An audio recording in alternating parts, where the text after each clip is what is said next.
Where does the movement go from here now that we've lost Charlie and there's so much, attack on people who have moved into this camp, moved from the left to the right, particularly this young demographic, particularly young men who are now, they realize they didn't have to swallow the left-wing pill that they'd been taught by the popular culture and in the schools. How do they carry this on now?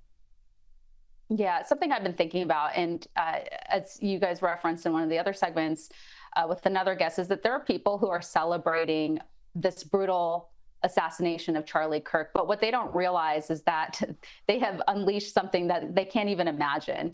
We will not be silenced. Those in the conservative movement who have been speaking out, we are feeling more emboldened than ever, and we know that Charlie would want us to keep going forward. We're going to keep going to events. We're going to keep speaking out, and we're going to keep winning people over with our ideas. We don't need to resort to violence because our ideas are smart. It's common sense. They work. That's why we're bringing people to our side, and that's why there are so many people who are triggered by this and feel like, they can't win with their ideas, so they want to physically harm us. And as for where the movement goes, it's not going to end. I mean, it is a growing movement, and there are so many of us who will continue on and carry on.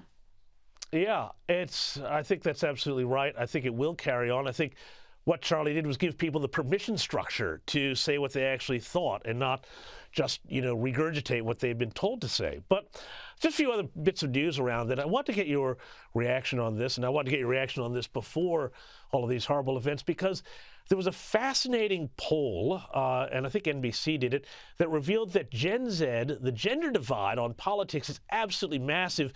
But what was really interesting to me was about their life priorities. And it found that for Gen Z males, those who voted for Trump, those young guys said the most important thing for personal success for them would be to have kids, have families.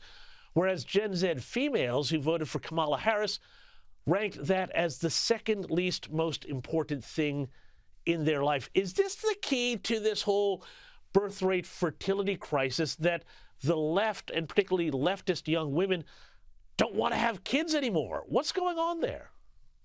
Yeah, I saw this poll, and of course, that's if you believe the polls. And I actually do believe this one. And this is a multi-layered issue that, we could spend hours dissecting. There's so much that goes into this. I think a lot of young people feel like they can't afford marriage, that they can't afford to have families because it's tough just getting by yourself. I mean, and it's almost impossible for young people to buy their first home now if you look at the cost of living.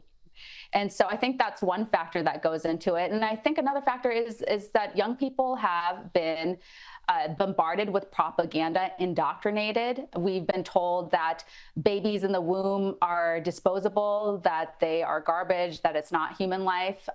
We have heard from so many people that, family doesn't matter. And I just can't think of anything more important than family. As a mother of two, I get emotional thinking about it makes me sad how young people have been misguided and misled. It is amazing being a mother and to be a wife. There's nothing more important than that. And that is also a shared value that Charlie Kirk spoke about, that there was nothing more important than family. And I'm glad that he got to experience that. Yeah, Stephanie, thank you so much for your time and for your reflections tonight. Really appreciate it. We'll have you back again, hopefully under happier circumstances. Thank you so much.